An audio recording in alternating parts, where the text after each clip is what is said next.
अस्सलाम वालेकुम, मैं हूं Raman. Welcome to my channel. जब से मैंने अपडेट्स दी हैं कि मैं अल्हम्दुलिल्लाह इंग्लैंड आ गई हूं और स्पाउस वीज़ा पर आई हूं, तो इंस्टाग्राम में बहुत सी फीमेल्स स्पेशली जो कि इंतज़ार कर रही हैं अपने स्पाउस वीज़ा का यूके के लिए, तो उनके डिफरेंट क्वेश्चंस आ रहे थे। तो मैंने जो है लिख के रख लिए हैं अपने पास आपके क्वेश्चंस, उनके वन बाय वन आंसर करूंगी। और ये उन लोगों के लिए बहुत ज़्यादा यूज़फुल वीडियो होने वाली है जो कि इंग्लैंड जाना चाहते हैं। सबसे पहले तो हम स्टार्ट कर लेते हैं जी के कौन से वीज़ाज हैं जिन पर आप जा सकते हो यूके। ठीक है, सबसे पहले जो है वो है skilled worker visa. Skilled worker में वो आ जाते हैं जैसे डॉक्टर, इंजीनियर, अकाउंटेंट्स, इसी तरह से मैकेनिक्स, डिप्लोमा होल्डर्स वगैरह वो आ जाते हैं जो कि जिनकी के इंग्लैंड को या यूके को ज़रूरत है। ठीक है, जिनके पास कोई स्किल्स हैं। तो वो आमतौर पे हम आम लोग तो नहीं होते क्योंकि हर एक जो है वो स्किल्ड नहीं होता। तो जिनके पास स्किल है वो अप्लाई करें, इनकी वेबसाइट है, उधर जाके आप अप्लाई करें, उधर सारी चीज़ें आपको मिल जाएंगी। और उसके मुताबिक अगर आप पास हो जाते हैं, टेस्ट वगैरह होता है, इंटरव्यू होता है, कुछ और पेपर वर्क वगैरह होता है, तो आप पहुंच जाएंगे। दूसरा जो तरीका है बहुत आसान है, अगर आपके पास पैसे हैं, वो है जी स्टूडेंट वीज़ा। स्टूडेंट वीज़ा बहुत आसानी से आप आ जाते हो। यहाँ पर आके आप अपना कोर्स करते हो, साथ में आप जॉब भी कर सकते हो। और उसके बाद जब आपकी पढ़ाई ख़त्म हो जाती है तो अगर आपको जो है जॉब मिल जाती है, आपको वर्क वीज़ा उसकी बेस पे मिल जाता है, आप आराम से रह सकते हो। फिर तीसरी टाइप जो लोग करते हैं वो ये करते हैं कि कोई एक यानी हस्बैंड या वाइफ में से कोई एक जो है, आमतौर पे ये होता है कि वाइफ को लोग स्टूडेंट वीज़ा पर कर लेते हैं और खुद उसका डिपेंडेंट बन के आ जाते हैं। उसका फ़ायदा ये होता है कि वाइफ जो है या हस्बैंड जो है वो अपनी पढ़ाई करेंगे और जो दूसरा पार्टनर है वो जॉब करेगा, फुल टाइम जॉब कर सकता है। लेकिन मैंने क्योंकि स्पाउस वीज़ा के थ्रू आई हूँ, मेरे हस्बैंड ब्रिटिश सिटीजन हैं, तो मैं स्पाउस वीज़ा के थ्रू आई हूँ, तो मुझे उसकी सबसे ज़्यादा इन्फॉर्मेशन है, सबसे ज़्यादा नॉलेज है, तो वो मैं आपके साथ शेयर करूँगी। देखिए, ये दो तरीके से होगा। एक काम होता है जो आपके स्पॉन्सर यानी आपके हस्बैंड ने करना होता है, कुछ चीज़ें होती हैं जो आपने करनी है। ठीक है, स्पाउस वीज़ा के लिए अप्लाई करने के लिए। तो मैं, क्योंकि मेरे हस्बैंड जो है वो स्पॉन्सर थे, मैं थी जी जिसने सब कुछ करना था।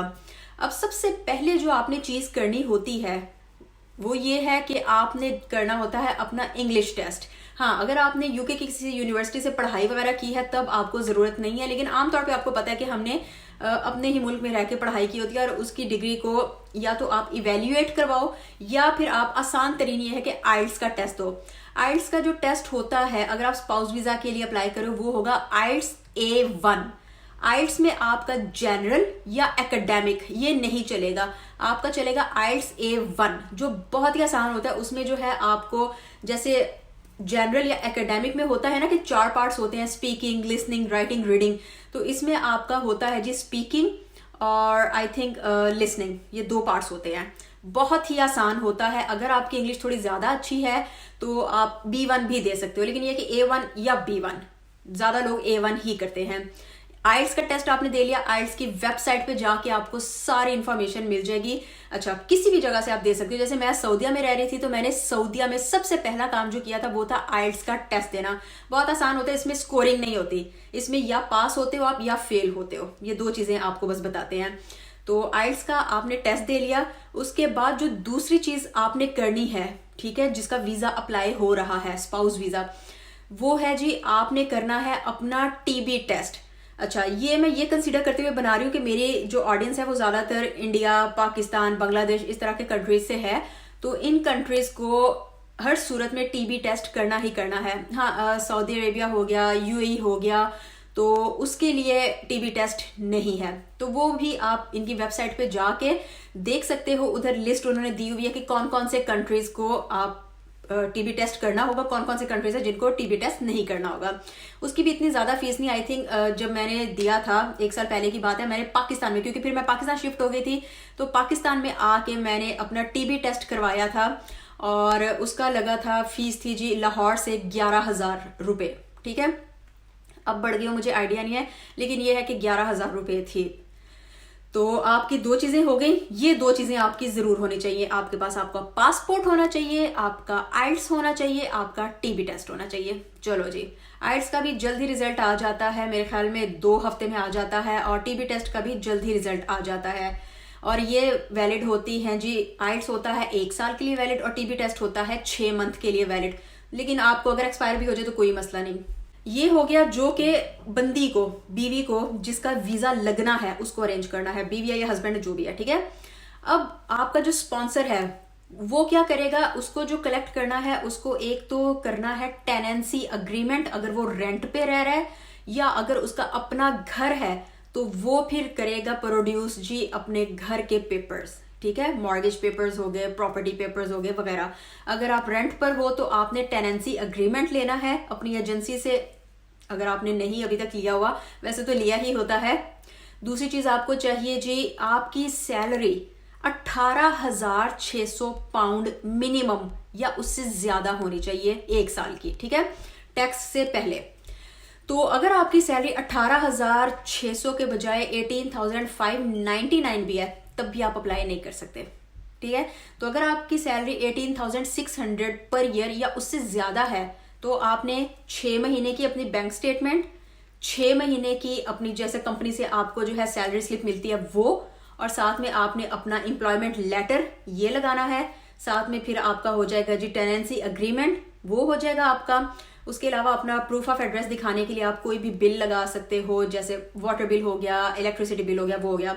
फिर जो चीज आपने करनी है, स्पाउस का भी हो गया और स्पॉन्सर का भी हो गया, फिर जो चीज आप लोगों ने और उसमें लगानी है वो होगा आपका निकाहनामा। अब निकाहनामा हमारे मुल्क में होता है जी उर्दू में, तो आपने क्या करना है कि नादरा में ख्वार ना होना। मेरे साथ ये हुआ था कि NADRA certificate, NADRA marriage certificate ये चाहिए, ठीक है, जो इंग्लिश प्लस उर्दू में होता है। तो मुझे लगा नादरा वर्ड आ रहा है तो हम लोग नादरा में ख्वार होते रहे, कोई भी अच्छी तरह से गाइड नहीं करा था। आखिर में एक बंदे का अल्लाह भला करे, उसने हमें गाइड किया कि नहीं भाई, आपको नादरा से नहीं, जहां पर आपकी शादी हुई है, जैसे हमारी शादी सियालकोट में हुई थी, तो जहां पर आपकी शादी हुई है वहां के यूनियन काउंसिल से आपको नादरा मैरिज सर्टिफिकेट मिलेगा।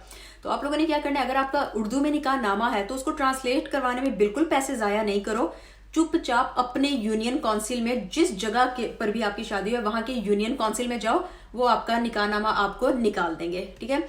मेरे जो जेठ हैं उनके फ्रेंड वहां काम करते थे, इसलिए हम लोगों का जरा जल्दी निकल आता है, लेकिन सुना है कि 2-3 दिन में निकाहनामा का इंग्लिश प्लस उर्दू वाला वर्जन निकल आता है आपका रजिस्टर्ड जो होता है। ये आपका हो गया। साथ ही आपने अपने रिलेशनशिप को साबित करने के लिए अपनी शादी की फोटोज ये प्रोड्यूस कर लेनी है। फिर अगर आप कहीं घूमने फिरने गए हो वो आपके पास होना चाहिए फोटोज के रूप में। फिर अगर आपकी जो है आपस में व्हाट्सएप के थ्रू या कॉल्स के थ्रू बातें शातें होती हैं, चैट होती है, कॉल्स होती हैं, वो आपके पास रिकॉर्ड होना चाहिए।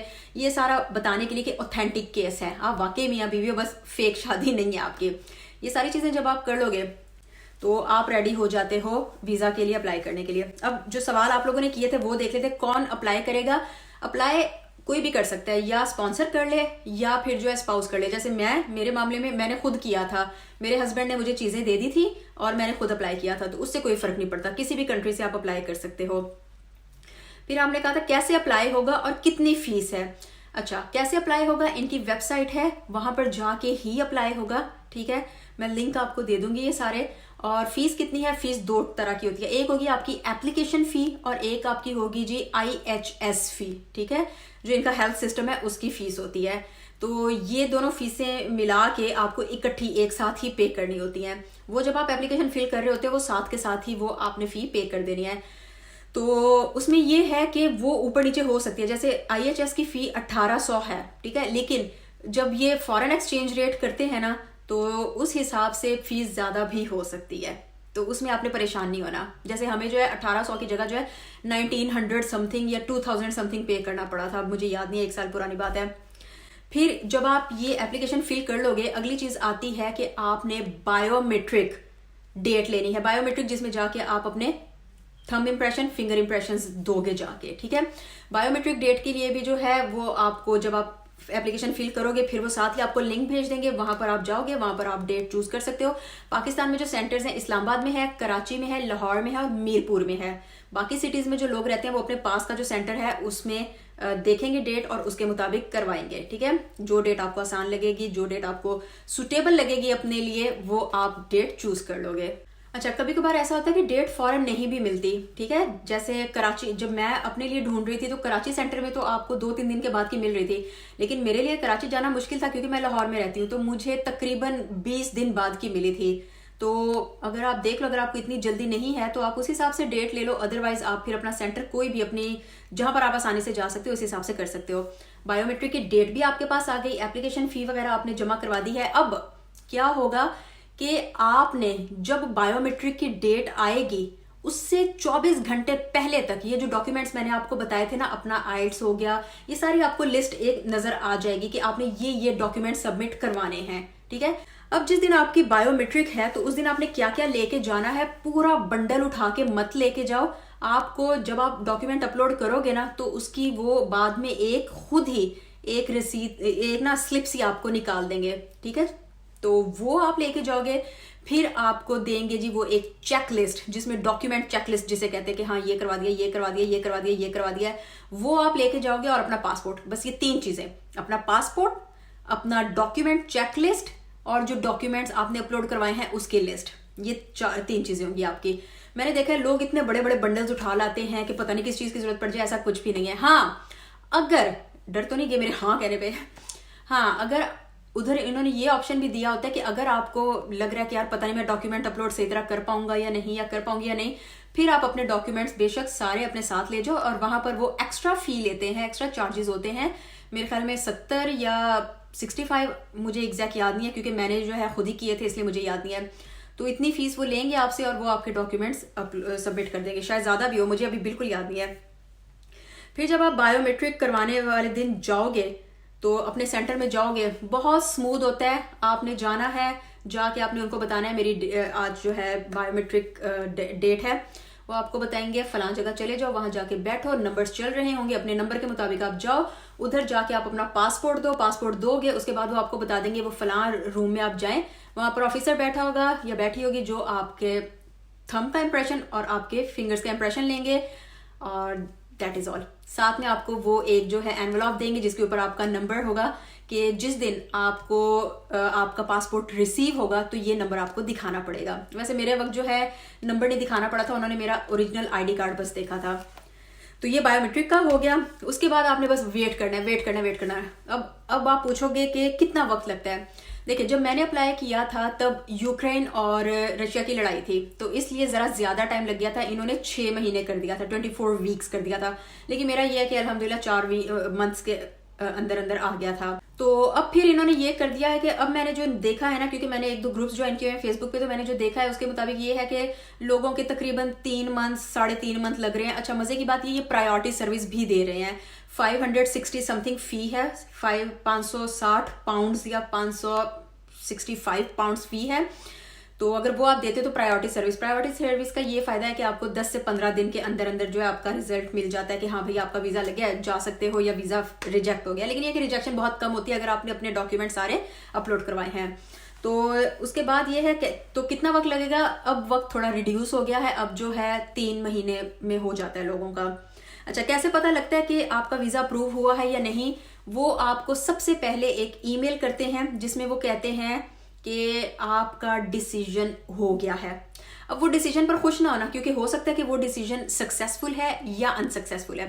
तो डिसीजन हो गया है, उसके 5 से 7 दिन के अंदर विद इन अ वीक आपको एक और ईमेल आती है जिसको कहते हैं BRP कंफर्मेशन। उसमें फिर आपको बताया जाता है कि आपकी एप्लीकेशन सक्सेसफुल है या अनसक्सेसफुल है। तो जब वो सक्सेसफुल होगी ना, फिर आपको कंफर्म हो जाएगा कि हाँ मेरा वीजा लग गया है। जब आपको वो एप्लीकेशन आ जाएगी तो उसके बाद जब आपको वो कंफर्मेशन ईमेल आ जाएगी तो उसके बाद 1 हफ्ते के अंदर आपको आपका पासपोर्ट रिसीव हो जाएगा कुरियर के थ्रू। और अगर आपने कुरियर के थ्रू नहीं, यानी हम लोगों ने तो पैसे दिए थे कि ठीक है हमें घर पे ही रिसीव हो, लेकिन कुछ लोग कहते हैं हम सेंटर से जाके ही रिसीव कर लेंगे। तो उसमें फिर ये है कि जब आपको आपकी सक्सेसफुल ईमेल आ जाती है तो उसके बाद आप जो है 4 से 5 दिन के बाद जाके अपने सेंटर में पता कर लो, वहां पर आपका पासपोर्ट आ गया होता है, आप कलेक्ट कर लो। ठीक है जी, पासपोर्ट कलेक्ट हो गया, उसके बाद अपनी टिकट वगैरह का करो और बस आने की तैयारियां करो।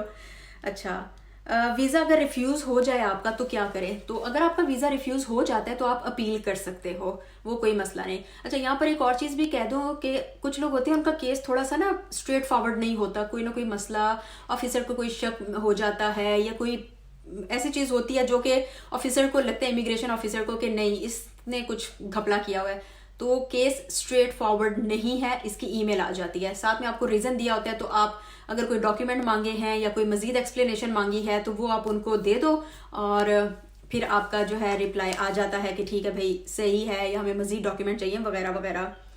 फिर लोग कहते हैं कि हम खुद करें या सॉलिसिटर के थ्रू करें। देखिए हमने खुद किया था, बहुत सी दुनिया खुद करती है, बहुत आसान है खुद करना।